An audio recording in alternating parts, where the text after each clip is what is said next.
감사합니다. 오늘도 이 아침에 하나님이 우리에게 주신 복된 소식, 그냥 단순한 좋은 소식이 아니라 크고 큰 기쁨의 좋은 소식을 우리가 들음으로 이 땅을 당당히 승리할 수 있는 힘이 되게 하여 주시옵소서.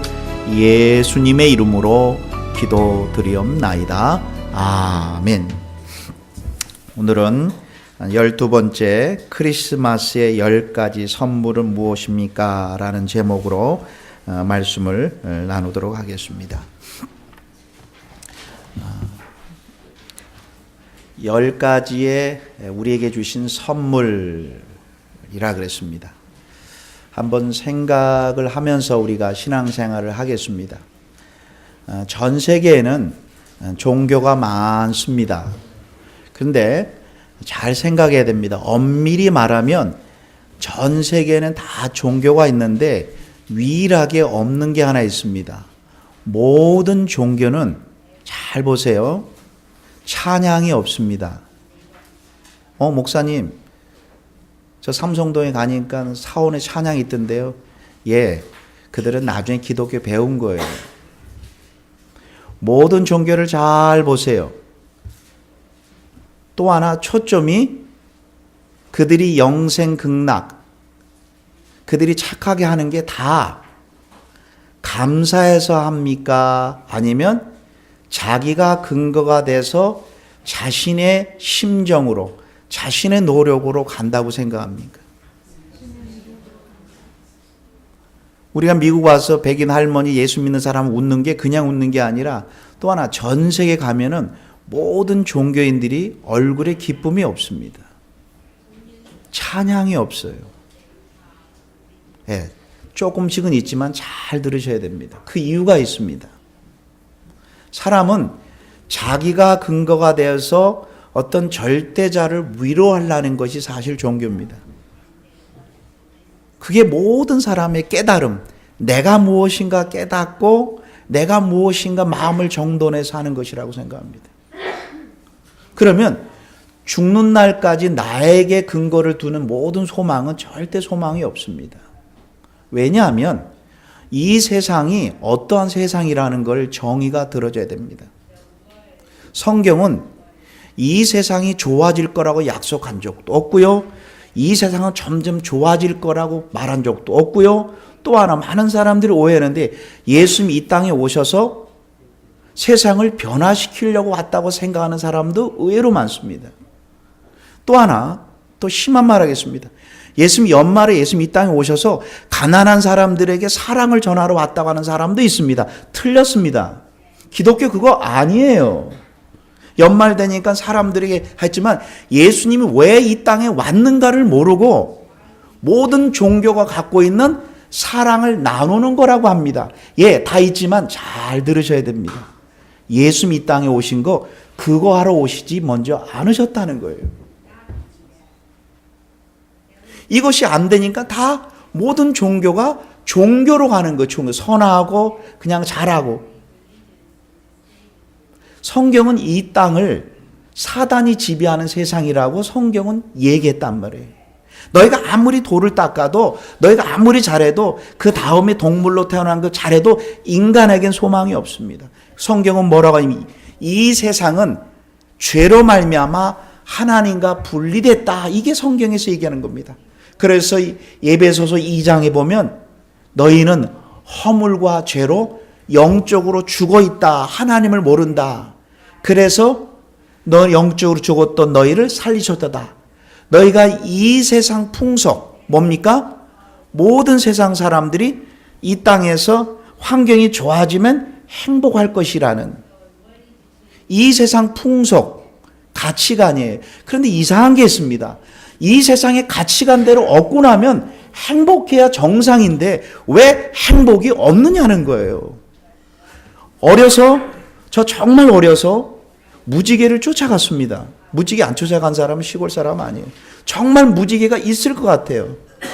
근데 단 10분만 지나보면 알아요. 아무리 떼어나가도 무지개는 절대 잡을 수가 없어요.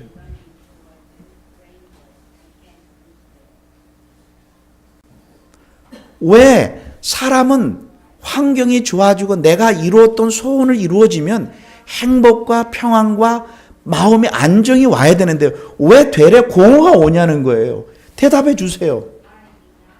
먹을 거 없어서요? 저는 우리 어머님이 어려서 가난하게 살아서 이 가난만 해결되면 모든 게 해결된다고 생각했어요. 아니더라고요. 왜 인류가 이렇게 아픔이 있는 것은 다른 이유가 아니에요. 죄 때문에 하나님과 분리돼서. 그 다음에 두 번째, 사단이 주는 생각에 온 세상 사람들이 다 끌려다닙니다. 성격은 이 공중권세 잡은 자가 온 세상 사람들의 생각과 사고를 움직인다 그랬어요. 보이지 않으니까 안 믿는 거예요. 그러니까 당하는 거예요. 성경입니다. 이 세상 공중권세 잡은 자가 모든 사람을 끌고 하는 거예요. 그래 지난번에 한 몇 달 전에 제가 얘기했죠. 왜 이렇게 과학이 발달하는데 왜 사람의 영혼만큼 이렇게 참 공허해지냐는 거예요. 그래서 나타난 게 종교지만 마지막 순간에도 평안이 없다는 거예요. 그 다음에 또 뭡니까? 성경은 에베소서 2장에 육신의 내 원하는 대로 해요. 그래서 세상은 지나면 지날수록 사람만 있는 곳에는 부딪혀요. 두 사람만 있으면 부딪혀요. 하나가 안 돼요. 내 육신의 원대로 내 원하는 대로 하는 건 내 원하는 대로. 그러면 상대방은요, 자신의 강한 사람은 남의 말을 잘 안 들으려고 그래요. 참 신기하더라고요. 자신의 의견이 옳다면 그거 옳다나. 근데 왜 상대방 의견은 존중해 주지 않을까요? 참 신기하죠? 왜 그런지 아세요? 다 내 왕국, 내 의. 죄송합니다. 저 설교 들으면서 앉아서 지금 여러 생각하실 거예요.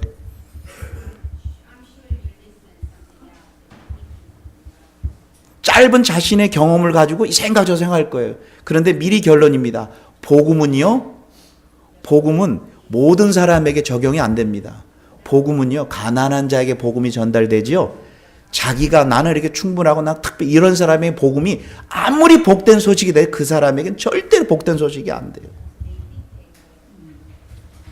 복음은 모든 사람들에게 들려지지만 역사가 안 일어나요. 이상하게 복음을 전할 때 잘 받아들이는 사람이 있어요. 자기 나름대로 하다가 지나가던 길을 멈춰서 심령이 가난해졌을 때 잘 들려요. 신기하죠? 똑같은 복음인데 가난한 자에게 들리지 부자에게는 이게 안 들려요. 그래서 복된 소식이 안 돼요.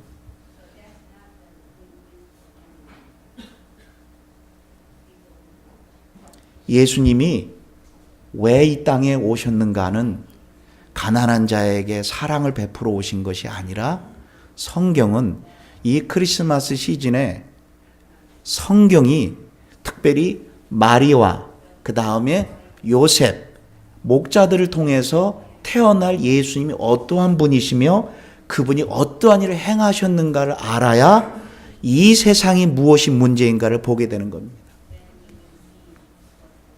우리가 생각하는 크리스마스 날하고 성경이 얘기하는 것과 정반대라는 것입니다. 첫 번째 간략하게 한다면 첫 번째 마리아에게 나타나서 내가 태어날 그 아이는 어떠한 자냐면 아주 큰 자가 되며 그분은 하나님이신 분인데 큰 자가 인간의 몸으로 오신 하나님으로 이 땅에 온다라고 얘기했어요. 하나님의 아들로. 하나님의 아들이란 표현은 하나님으로 이 땅에 육신을 갖고 오신 하나님으로 이 땅에 오신다는 거예요. 그러니까 우리가 보는 그 아기 예수님은 마리아의 몸을 통해서 빌려서 오실 하나님이란. 그러면 이 땅의 모든 문제를 해결 안 된다는 거예요. 이분이 오시지 않으면 세상의 그 어떤 곳으로도 문제 해결이 안 된다는 거예요. 이분이 반드시 와야 된다는 거예요. 그러니까 이 땅의 모든 고통은 다른 방법, 인간이 행한 어떤 것도 안 된다는 거예요. 안 된다는 거예요. 그래서 예수님이 실제로 오지 않으면 이 땅의 모든 고통과 아픔은 해결이 안 된다. 그래서 그 예수님이 뭐라고요? 하나님의 큰 아들로 오신다 그랬고 근데 그 예수님은 어떻게 오셨어요? 이겁니다. 잘 보세요. 구약의 약속대로 다윗의 왕권을, 이 세상의 모든 것을 통치하실 분으로 온다 그래요. 그 맞잖아요. 여러분, 악령 들면 여러분들 힘으로 못 벗어나요. 지금 한국에 뭐 TV 보니까 악령들, 여러분 아무리 기를 쳐도 악령은 안 돼요. 근데요, 악령 든 사람요 간단하게 치료됩니다. 예수님 바로 믿으면 한순간 모든 3, 4대 저주 집안 그냥 한순간 해결해요. 그거 신기하죠. 악령이 들었을 때 막 그거 어떻게 해? 아무리 상담도 안 되고요. 요즘 뭐 신 내렸다는 사람, 뭐 무슨 내렸다는 사람, 뭐 별의별 간단해요. 예수 이름으로 눈 똑바로 뜨고 가만히 있어도 절절절 매요. 내가 능력이 많은 게 아니라 예수님은 그 어둠의 세력, 마귀의 세력, 여러분들을 붙잡고 있고 온 세계, 미국이나 한국의 정신 문화를 휩쓸고 있는 영의 세계, 어둠의 세계를 그분은 좋은 분이야. 아니에요. 좋은 분이 아니에요. 능력이 많으신 분을 뛰어넘어서 온 세상의 통치자로 다윗의 통치를 갖고, 즉 이 세상의 모든 보이는 세계와 보이지 않는 세계, 그래서 아프리카 가서 악령 든 사람 예수님의 이름으로, 전라도에도 예수님의 이름으로, 경상도 예수님의 이름으로, 저 남미에도 예수님의 이름, 그 예수님의 이름은 보이지 않는 어둠의 세력을 물리칠 수 있는 유일한 이름. 여러분들 삶 가운데 부부가 부딪혀서 막 때리고 막 이래. 지금 내 마음대로 사는 이것도 사단의 역사입니다. 이번 기회에 그것도 이길 수 있는 방법, 한 잔 먹는 게 아니라 예수님의 이름으로만 가능해요. 싸웠다. 해결 안 돼요. 예수님이 어떤 분이라고요? 큰 자고요. 하나님의 아들로 오셨고요. 이분은 또 바로 영원한 우리들의 주인으로 오신다. 그래서 그분의 이 땅에 오심은 바로 그 전에 내가 주인이었는데, 그러니까 싸우시는 거예요. 상대방이 아니라니까 자꾸만 또. 천빛교회 다니는 분들 절대로 이거 하나 버리세요. 상대방이 변할 거 꿈 깨세요. 본인이 자꾸만 그러세요. 안 돼요, 안 돼. 성경은 내 나라가 허물고 그분의 나라, 그분의 통치하시기 이 땅에 오신 거예요. 자꾸만 예수를 믿고 죽은 다음에 가는 세계로 보지 마세요. 예수님이 나라가 임하게 하기 위해 온 거예요. 여러분 누구네 나라 아세요 지금? 내 나라가 있으면 행복이 없어요. 내 나라가 있는 사람은 늘 환경 얘기예요. 그분의 나라가 임하기 위해서 오셨어요. 마리아가 이 사실을 들은 거예요. 근데 요셉에게는 어떤 목소리입니다. 바로 온 백성의 사랑을 전파하러 오셨다. 죄를 구하러 오신 분이라. 시작. 죄. 이 말은 뭐냐면 이 땅은 사랑이 없어서가 아니라 죄 때문에 하나님과 분리되고 사단의 종이 되어 자신이 주인 된 나라, 온 세계가 그렇다는 거예요. 예수님이 이 땅에 오셔서 사랑이 아니라 먼저 이 죄의 문제 해결하러 오셨다는, 그 말은 뭐냐면 이 땅의 모든 고통은 뭐예요? 죄라는 거예요. 죄.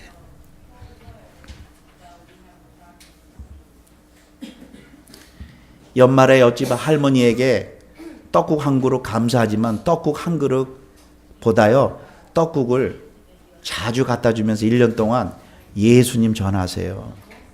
떡국이 핵심이 아니에요. 마지막 결론은 그분이 우리의 사랑을 알고 감동받아는 게 아니라 그분이 예수님을 자신의 구원자와 주인으로 영접할 때 이 세상이 보이기 시작하는 거예요. 바로 그 예수님이 누굽니까? 바로 임마누엘로 우리와 함께하기 위해서, 예수님이 이 땅에 오신 것은 그분이 나의 주인데 나를 통치하기 위해서 오신 거예요. 우리 아내를 바꾸러 오신 거 아닙니다. 나를 바꾸러 오셨어요. 세상을 바꾸러 오지 않았어요. 나를 바꾸러 오셨어요. 그분의 나라가 임하도록. 이 사실을 이 마리아는 요셉을 통해서 들었습니다. 그래서 이 마리아가 성령의 마음에 잉태됐다는 소식을 듣고 누구를 찾아갑니까? 세례 요한의 어머니 엘리사벳을 쫓아갑니다. 찾아가는데 엘리사벳이 그 마리아를 보고 갑자기 이런 한번 보겠습니다. 누가복음을 한번 보겠습니다. 누가복음입니다. 누가복음 1장입니다.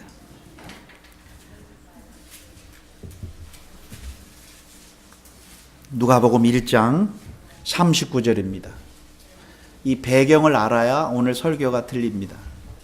그래서 지금 현재 세례 요한의 어머니 엘리사벳은 임신 6개월이에요. 6개월. 그런데 지금 6개월이 된 상태에서 하고 이제 마리아가 임신했다는 사실을 알고 39절 이제 마리아가 이제 찾아갑니다. 이때 마리아가 일어나 빨리 산중에 가서 유대 한 동네에 이르러 사가라의 집에 엘리사벳에 문안하니 엘리사벳이 마리아의 문안을 들으매 이 아이는 누구냐면 세례 요한입니다. 아이가 복중에 뛰노는지라. 엘리사벳이 여기 이게 핵심입니다. 다 같이 읽겠습니다. 엘리사벳이 시작. 성령의 충만함을 얻어. 성령님이 하시는 일은 뭐라고요? 미래를 알아맞히는 거예요? 그렇죠. 성령 하나님은 예수님이 누구인가에 대한 계시와 확증이에요. 그래서 여기는 능한 자도 필요 없고요. 그 어떤 사람도 자신의 연약함을 인정하는 자에게 성령께서 역사해서 내가 믿는 분에 대한 확증을 주는 거예요. 죄송합니다. 머리로 알고 이해하고 성경을 많이 암송하는 걸 뛰어넘어서 성령께서 내 안에 온 인격에 지배하지 않으면 예수님은 예수님의 그냥이에요. 보세요. 이 엘리사벳이 어떻게 예수님인 줄 알고 누군 줄 알 건데 그 입에서 뭐가 나오는가 보겠습니다. 42절 보겠습니다. 우리가 믿는 그분이 어떤 분인가를 보겠습니다. 큰 소리가 불러 가로되 여자 중에 마리아를 말하니 내가 복이 있으니 내 체중에 있는 아이도 복이 있도다. 시작. 내 주의 모친이. 이 말은 뭐 하나님의 어머니 하나님을 통해서 태어날 내 주님의 모친. 이 말 어떻게 나왔겠어요? 와. 나오니 이 어찌된 일인고 보라 내 문하는 소리 내 귀에 들릴 때 아이가 내 복중에 기쁨이 뛰놀았더라. 그 다음에 이제 46절에 대해서 오늘 제가 설교할 내용, 마리아가 너무나 감동을 받은 거예요. 마리아가 이 부분에 대해서 너무 감사해 이제 찬양이 나오는 거예요. 그래서 이제 46절부터 오늘 주보를, 오늘 설교 요약한 주보를 다 앞에다 펴놓으시고 한번 보겠습니다. 우리 학생들도 배우시고요. 10가지를 이제 마리아가 찬양합니다. 그래서 찬양은 기독교만 있는 거예요. 찬양은 마음 열게 찬양하는 게 아니라 구원받은 자가 진정으로 찬양하는 거예요. 교회 그 사람이 진정한 성도라는 걸 알 수 있는 방법이 있습니다. 진정한 성도 속에서 찬양이 나와야 돼요. 어저께 어느 분의 전화를 받았습니다. 이번 크리스마스 시즌에 그분이 주 예수보다 귀한 것을 없는 걸 100번 했대요. 집에서. 그런데 하늘로 올라가는 줄 알았대요. 그 주 예수보다 귀한 것이 없네. 그 찬양하는데 그 가사가 자신의 5장 6부를 뒤흔든다는 거예요. 마음문 열기 찬양이 정말 예수님이 실제가 되는 거예요. 한번 집에서 해보세요. 정말 주 예수보다 귀한 건데. 아유, 똑같은 게. 이렇다면 정말 당신 믿는 대상이 누군가 한번 생각해야 되는 거예요. 마리아가 너무나 감사해서 한번 보겠습니다. 마리아가 거르되 내 영혼이 5장 6부를 말하는 건데 심령이 주를 찬양하며, 이 말은 우리 주님을 높이며 내 마음이 하나님인데 어떤 하나님이요? 내 구원자 되신 하나님을 기뻐한다. 이 말은 뭐냐면 모든 것을 최고로 여긴다라는 뜻이에요. 이게 찬양입니다. 찬양은 예수 그리스도를 진정으로 고백한 사람만 할 수 있어요. 그냥 하는 게 아니에요. 그래서 농담이 아닙니다. 실제입니다. 한국 가수들도요, 신기한 게 있습니다. 우울한 노래를 하는 사람은 자살률이 많아요. 그거 신기합니다. 신기한 게 아니라 맞습니다. 왜 그럴까요? 사람은 감정의 동물이에요. 자기가 시인이 된 것처럼 인생을 다 동달하고 뭐가 그래? 그러나 그리스도인들은 그냥 찬양하는 게 아니라 그냥 길길이 찬양하는 게 아니라 초점이 찬양에 목적이 있는 거예요. 그래서 요즘 15년 전에 20년 전에 한국에 어떤 붐이 많이 일었어요. 죄송합니다. 대한민국 교회 전 세계 무슨 마음이 붐이 찬양의 붐이 온 대한민국 휩쓸었어요. 그러다가 요즘은 또 주춤해요. 왜 그런지 아세요? 하다 보니까 감정으로 가버린 거예요. 찬양의 내용도 오고 끝나고 나면 집에 가도 찬양이 남아야 돼요. 이 속에서 일어나야 돼. 그런데 에너지만 빠지고 에이 힘만 이건 찬양이 아니에요. 찬양은 대상이 있고 그 대상이신 분이 누구인가를 아니까 아까 그 집사님이 주 예수보다 귀한 것을 없네 100번을 하고 나면 문제 앞에 고민하겠습니까? 그분이 고민하겠냐고요. 주 예수보다 귀한 것을 없는 찬양하신 그 집사님이 고민하여 집에서 우울하게 앉아있겠냐고요. 우울한 찬양하면 우울한 세상 노래하면 우울해져요 진짜. 그러나 주 예수보다 귀한 것이 없네. 이 마리아가 이 속에서 그분을 찬양하는 거예요. 근데 그 찬양의 내용이 이제부터 나옵니다. 한번 보겠습니다. 첫 번째입니다. 48절입니다. 근데 한국 성경에는 잘 나와 있지 않지만 영어 성경인 주어가 하나님이라는 단어가 들어가 있습니다. 그래서 제가 영어를 썼어요. 저 보겠습니다. 48절입니다. 하나님이 이런 뜻입니다. 48절 주보를 한번 보세요. 두 번째 마리아가 어떤 하나님을 찬양하는지 자랑했습니다. 하나님이 그 계십종의 비천함을 돌아보셨느니라.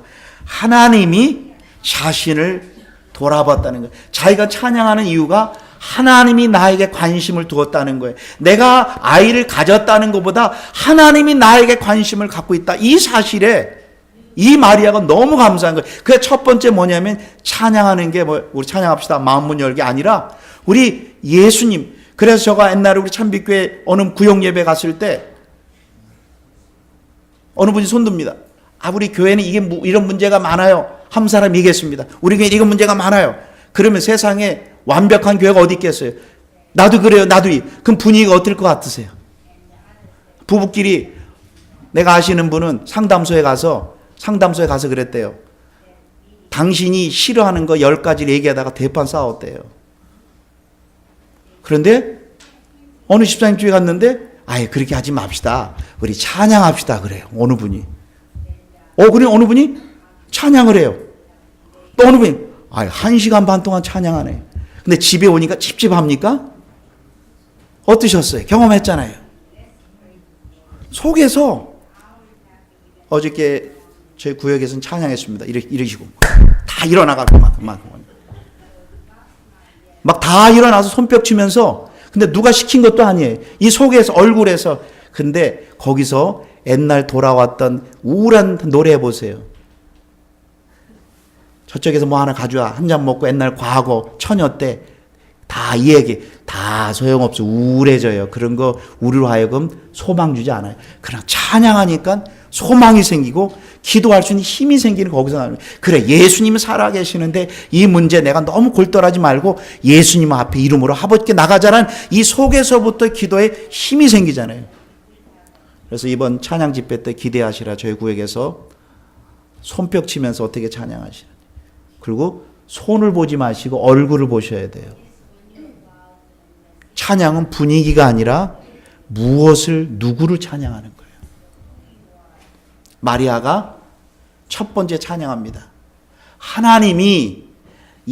근데 하나님이 그냥 하지 않고 성경을 잘 보세요. 그 계집종이라 그랬어요. 무슨 계집종이요?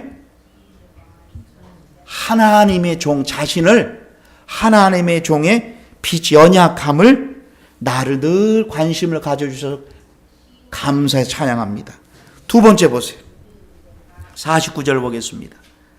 능하신 이가 하나님이 큰 일을 내게 행하셨다. 영어로 보면 하나님이 mighty God이 나에게 has done. 과거서부터 현재까지라는 뜻이에요. 지금 한 게 아닙니다. 지금 마리아에게 지금 한 게 아니라 창세 전부터 여자의 후손으로 오실 마리아를 준비해 놓은 거예요. 그러니까 하나님께서 저 마리아 괜찮네? 이렇게 한 게 아니라 과거서부터 현재까지 이런 뜻이에요. 오래 전부터가 아니라 창세 전에 바로 여자의 몸을 통해서 오실, 그래서 큰 일을 세상에, 이 세상에 가장 큰 일은 하나예요. 바로 하나님께서 예수님만 이뤄놓은 것만이 이 세상의 유일한 큰 일이에요. 거기에서 모든 게 나옵니다. 두 번째 다시 보겠습니다. 주어가 하나님입니다. 하나님이 큰 일을 내게 행하셨다는, 너무 감사한 거예요. 저가 기독교 가정에서 태어나서요, 예수 잘 믿었어요? 아니에요. 하나님이 행하신 거예요. 세 번째입니다. 세 번째 50절에 뭐라고 나와 있습니다. 주보를 보시고요. 하나님의 긍휼하심이 하나님을 두려워하는 자들에게 대대로 임했다는 거예요. 근데 주체가, 주어가 뭡니까? 하나님의 긍휼하심이에요. 다시 한번 저를 한번 봐주세요. 이게 단어가, 제일 중요한 단어가 성경에 두 단어가 있습니다. 긍휼, mercy와 grace라는 거예요. 근데 이 단어의 뜻은요, 하나님의 긍휼과 하나님의 은혜예요. 그러니까 구원은 누구로부터 시작한 겁니까? 시작. 하나님의 은혜, 하나님의 긍휼. 집에 가서 에베소서 2장 1절에서 10절을 읽어보면, 보지 마세요. 나중에 이렇게 나와 있습니다. 너희가 허물과 죄로 죽었던 너희를 살리셨도다. 그때 너희는, 예수님을 몰랐을 때는 이 세상 풍속 쫓고 그 다음에 공중권세 잡은 자를 따랐으니 다 너희는 태어날 때부터 진노, 저주의 자식이었다. 너희가 그때 예수님 몰랐을 때 내 육신에 원하는 대로 하여, 육신과 원하는 대로 너 마음대로 하여 너희는 본질상 태어날 때도 너는 저주의 자식이었다. 그 다음입니다. 그런데 이렇게 지켜보니 저 사람은 조금 될 만하니까 구원 주신 게 아니라 그때부터 그 다음 구절이 나오는 단어가 전부 무슨 단어인 줄 아세요?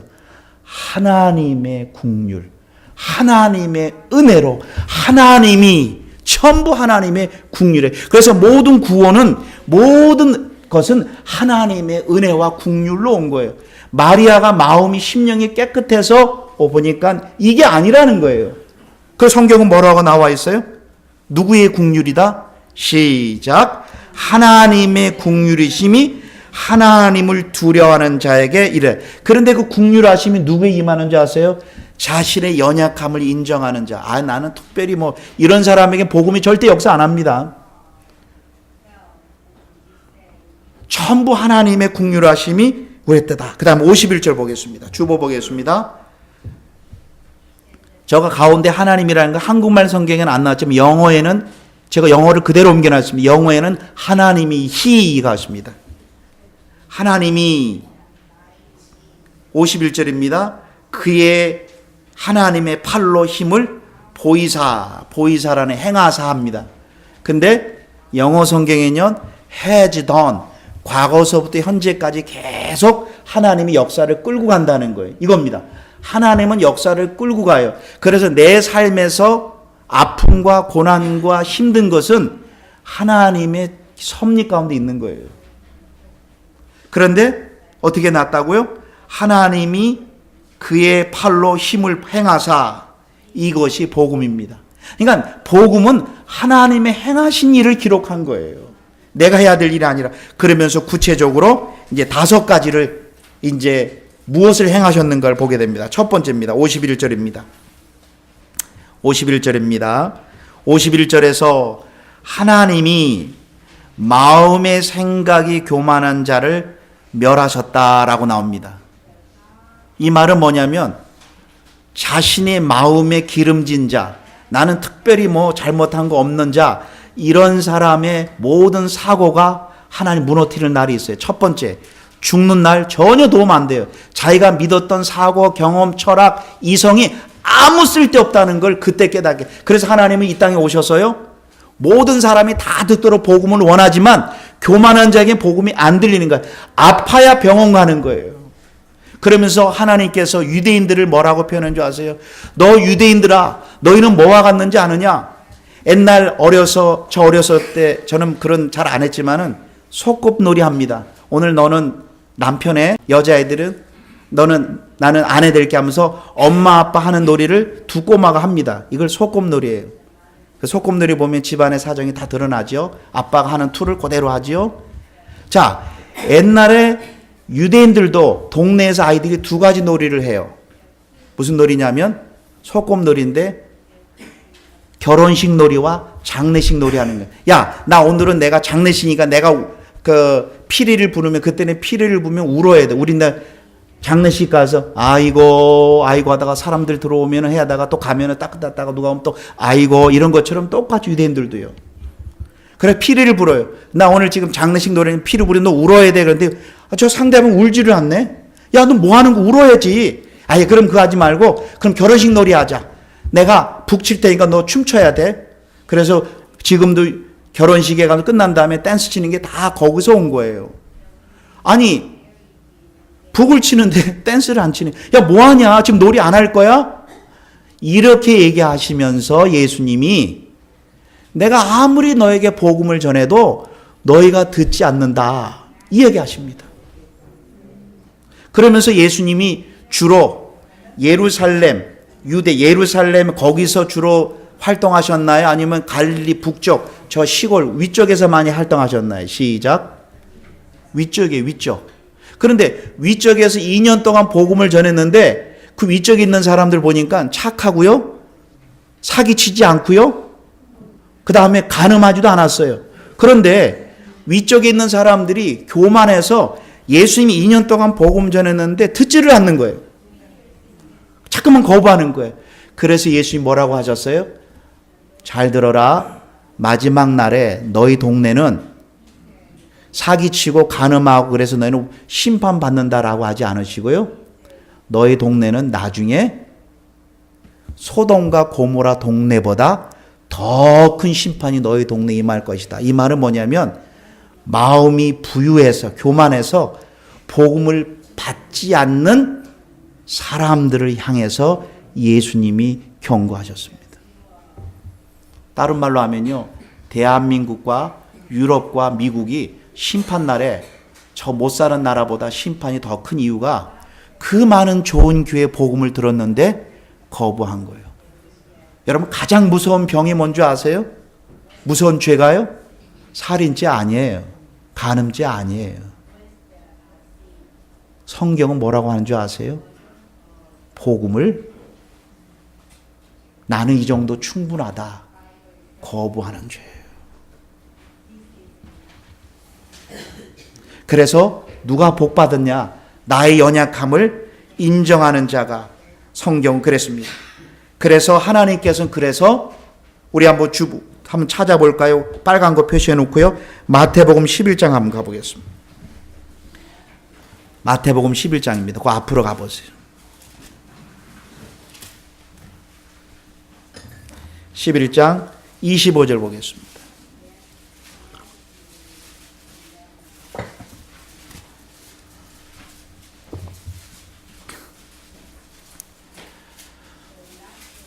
지금 혹시 이 자리에서 복음이 그렇게 마음에 와닿지 않으면 우리 성도님들 가운데 이 중에 한 불입니다. 저는 할 수 없습니다. 두 종류밖에 없습니다. 25절을 보겠습니다. 그때 예수께서 대답하여 가라사대 천지의 주제신 아버지여 이 복음을 다 같이 읽겠습니다. 시작. 지혜롭고 슬기로운 자들에게는 숨기지. 이 말은 뭐냐면 자신은 충분하고 나 나름대로 잘한다고 하는 자신의 의의를 갖고 있는 사람에게는 복음을 하나님 쪽에서 감춰버리는. 그래 그럼 네 생각대로 한번 살아봐. 이런 뜻입니다. 여러분 무섭습니다. 모든 복음이 쉽게 다 모든 사람에 전달되는 거 아니에요. 복음은 가난한 자에게 전달되는 거예요. 복음은 심령이 연약한 자. 그래서 세상은 강한 자가 복이 있다 그러지만 기독교만큼은 심령이 가난한 자, 나의 의가 없고 나는 부족함을 인식하는 자가 누군가를 의지하게 된대. 그 세상 사람들은 믿는 사람들이 약하니까 믿는다. 많이 듣습니다.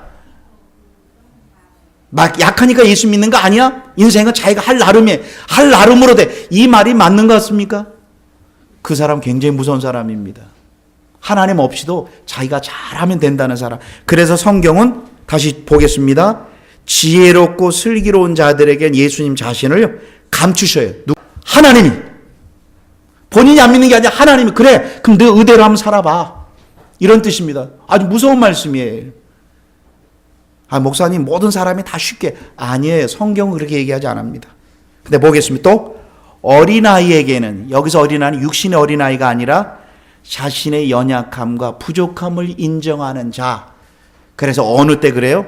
몸 아프고 되는 게 때로는 안 되고 때로는 성령께서 나의 연약함을 보게 하는 자가 성경은 복이 있다 그랬어요. 그런데 어린아이에게는 어떻게 한다고요? 다 같이 읽겠습니다. 시작. 어린아이에게는 나타내심을 계시하신다는 거예요. 계시, 열어주신다. 그래, 그래서 내가 이 땅에 왔다. 너의 주인대로 이 땅에 왔다. 그래서 하나님께서는 이 복음을 우리들에게 가르쳐 주신 거예요.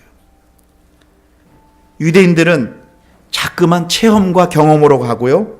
그 다음에 헬라인들은 인간의 뭔 철학으로 자꾸만 문제를 해결하려고 합니다.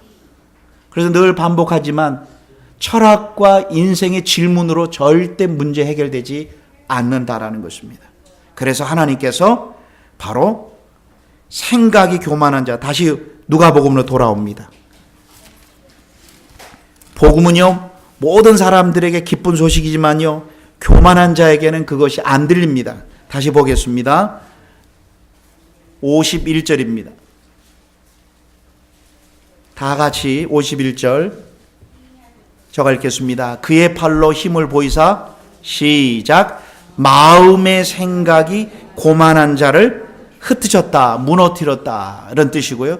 두 번째 보겠습니다.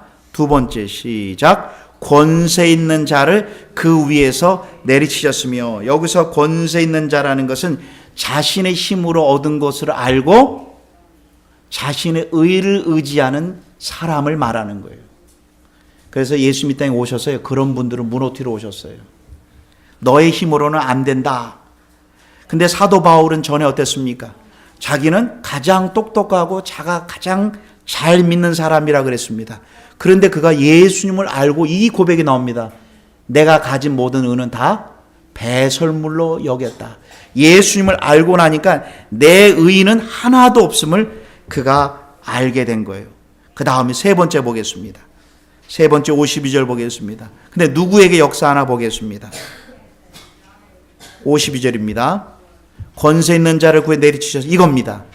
비천한 자, 여기서는 비천한 겸손한 자, 자신의 힘으로 할 수 없음을 인정되는 자를, 이런 자에게 복음이 역사하는 거예요. 뭡니까? 비천한 자를 어떻게 했다고요? 높이셨다. 자신의 연약함을 인정하는 자에게 하나님께서 자신이 누구인가를 우리에게 계시해 주시는 거예요. 그러면 또 한번 찾아야 됩니다. 우리 고린도전서, 그 뒤로 넘어가겠습니다. 그래서 예수 믿는 사람들이요, 혹시 부자나 똑똑한 사람이나 배경이 좋은데 예수 믿는 거 정말 복 중에 복입니다. 근데 의외로 명예, 돈, 자신의 강한 사람일수록 복음 받기가 참 어려워요. 성경이 얘기를 합니다. 한번 보겠습니다. 고린도전서 한번 보겠습니다. 1장입니다. 고린도전서 1장 26절 보겠습니다. 잘 보시면 그 말이 맞습니다. 못 사는 나라가 부자가 된 나라가 되면요, 예수 믿기, 선교하기 너무 어렵습니다. 동남아나 아프리카에 못 살았을 때 복음 전하면 잘 받다가요, 경제적인 안정이 돼가고 도시에서 공부하고 온 청년들이 들어오기 시작하면서 복음을 거의 안 받아들입니다. 지금 대한민국도 복음 콧방귀 낍니다. 잘 적어보지 마시고 성경 보세요. 보시면 26절 보면서 한번 여러분들도 깜짝 놀라시겠습니다. 26절입니다. 형제들아, 너희의 부르심을 보라. 한번 보겠습니다. 참 보면 너가 어떻게 구원받았는가 보라. 이랍니다. 지금 고린도교회 육체를 따라 배경적으로 지혜 있는 자가, 똑똑한 자가 많지 아니하며, 이런 뜻입니다. 여기서 지혜로는 자신이 스스로 철학자들을 얘기를 합니다. 그 다음에 능한 자가, 능력이 망한 자가 많지 않으며 너희 교인들 가운데 예수 믿는 사람 잘 봐라 이런 거. 혹시 너희들 교인들 가운데 이런 뜻이에요. 뭐요? 아주 육체적으로 지위가 높은 사람들이라든지 그 다음 지혜 있는 자가 많지 아니하며 능한 자가 많지 아니하며 문볼 좋은 자, 배경이 좋은 자가 많지 아니하는도다 이렇게 했습니다. 저거 얘기 안 합니다. 성경이 그렇게 합니다. 이런 사람은 자기가 수어롭고 지혜롭다고 생각하니까 복음이 뭐 그렇게 인간이 연약해서 믿는 거 아니야 라고 하는 거예요. 하나님 더 내려가게 하는 밖에 없어요.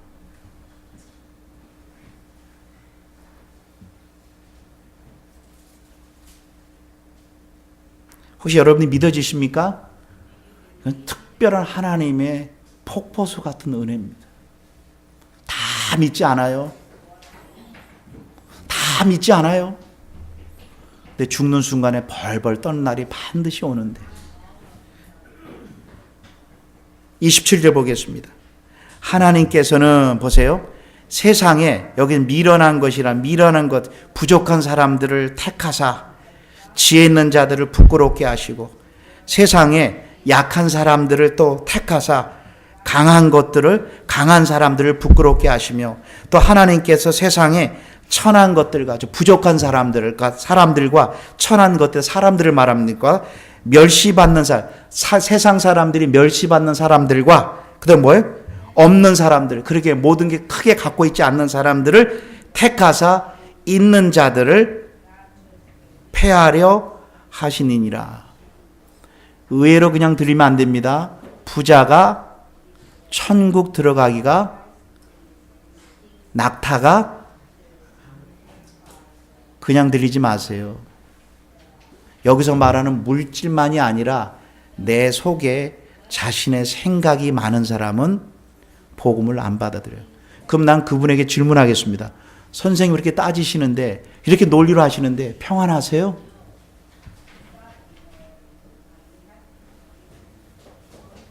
평안하시냐는 거예요. 제가 얘기했습니까? 성경 이런 자들이 많다 그랬다. 그럼 예수님 이 땅에 오셔서 누구를 비천한 자를 뭐 한다고요? 높이신다는 거예요. 예수님만이 우리들의 유일한 소망임을 그 다음에 다시 한번 누가복음으로 돌아갑니다.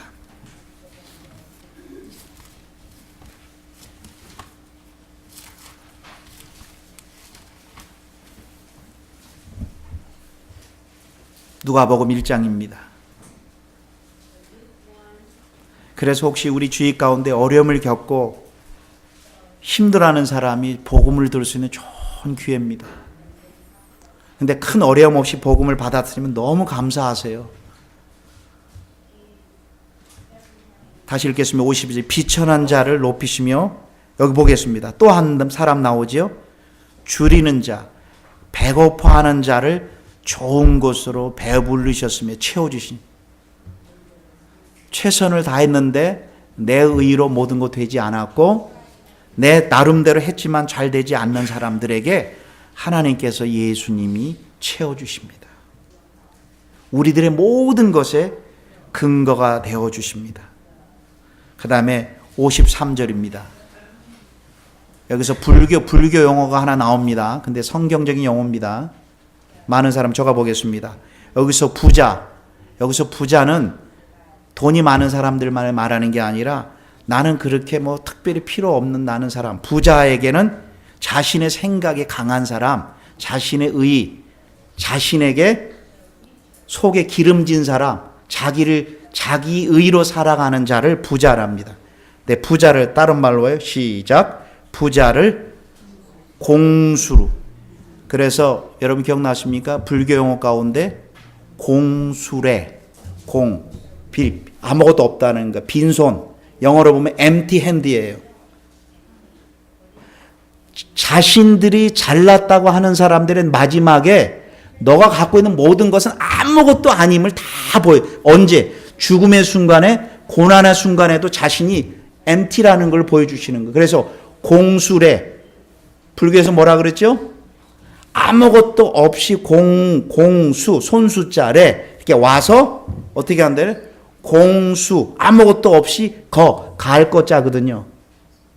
어디 기독교가 공수래 공수겁니까? 우리의 의는 나도 하나님 앞에 당당히 섭니다. 왜 그러냐면 내가 잘 살아서가 아니라 내 의는 내 것이 아니라 그분의 의 때문에. 그래서 아무리 죽을 찌르게 돼도 사단이 우리를 공격해도 예수님을 의지하여 또 일어날 수 있는 힘이 나에게 나오지 않잖아요. 내가 해서 나온 게 아니잖아요. 세상은 공수래 공수겁니다. 아무것도 없이 왔다가 이것은 철학, 이것이 다 염세주의입니다.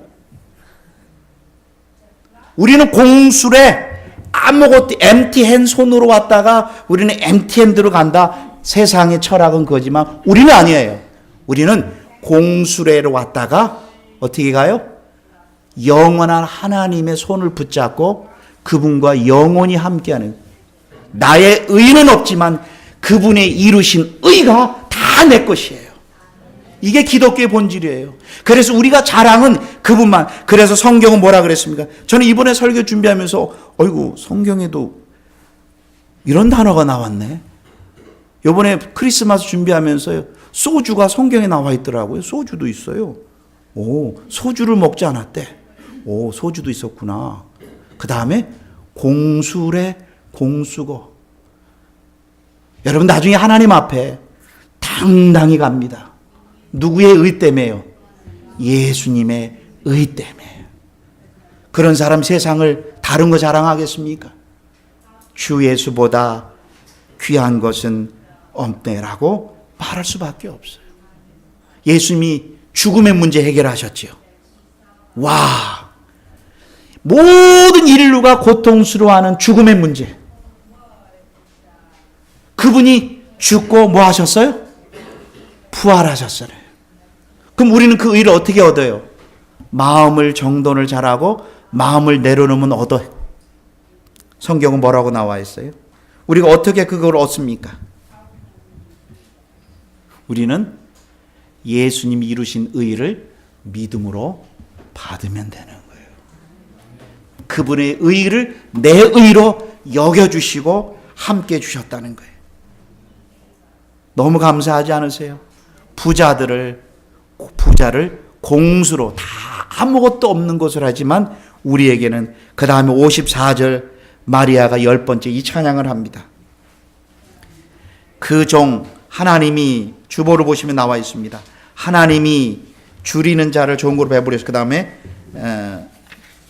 10번째 하나님이 그 종 이스라엘을 도우사 긍휼히 여기시고 기억하였을 때 우리 조상들의 말씀하신 것 같이 아브라함과 그 자손에게 영원히 하시리로다. 즉 하나님은 구약의 약속대로 다 성취하셨다는 거예요.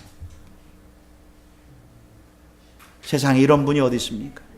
지금 마리아가 무엇을 10가지를 찬양하는 거예요. 하나님이 다 행하셨다는 거예요. 이 마리아가 이 속에서부터, 그래서 다시 한번 49절 보겠습니다. 성경이에요. 능하신 이가 큰 일, 예수님 이 땅에 보내신 일을 나에게 행하셨으니, 영어 성경은 has done, 행하셨으니, 어떻게 행하셨어요? 55절 행하셨다는 거예요. 뭐요? 그 조상들에게, 우리 선배들에게, 우리 선조들에게 말씀하신 대로 예수님을 뭐요? 아브라함과 그 자손에게, 여기서 시작 뭐예요? 영원히 우리들에게까지 그 예수님을 우리들에게 주셨다는 거예요. 그것이 우리들의 힘이요. 그래서 우리는 그분을 찬양하지 않을 수가 없는 거예요. 그분만이, 그래서 우리에게 가진 의는 내가 가진 의가 아니라, 로마서 10장을 한번 가보겠습니다. 로마서 10장입니다.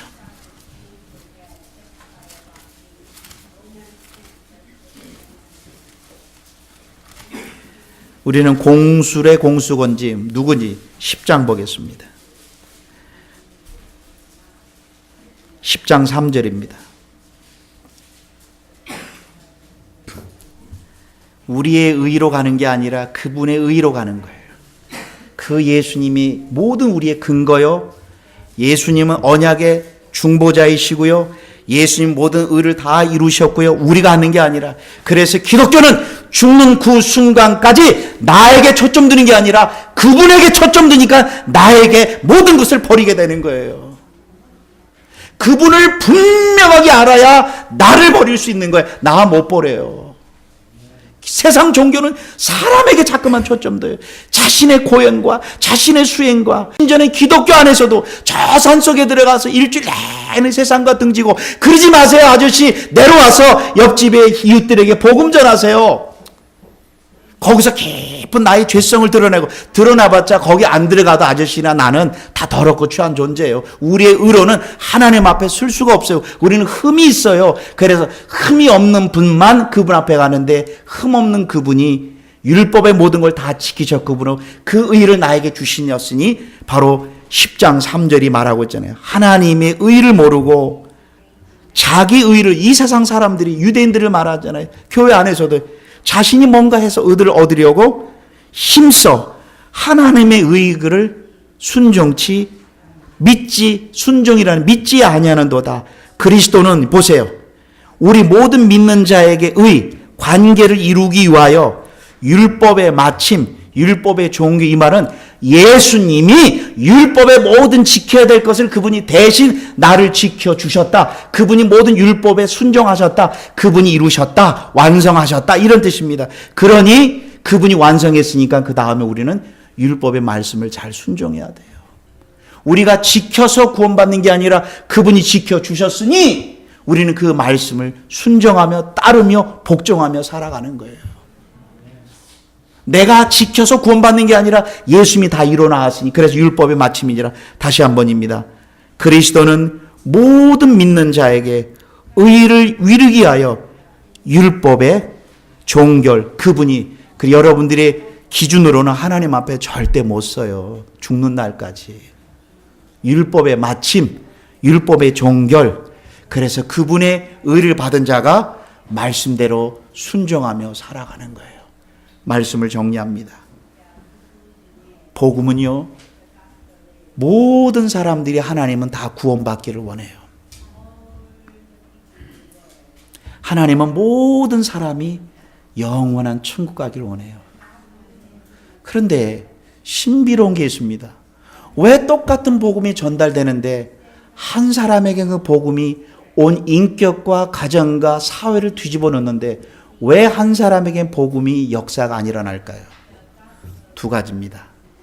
사단이 와서 나는 이 정도는 충분하고, 굳이 복음이 나의 자신의 생각과 자신의 의와 자신이 살쪄서 그래요.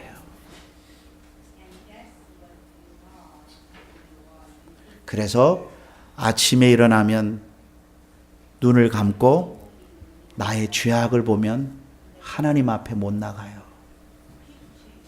그래서 매일 회개하시고 그 다음에 예수 그리스도의 의를 의지하여 당당하게 하나님 아버지 앞에 그 예수님의 의지하여 나가서 그 복음이 실제로 나에게 역사해서,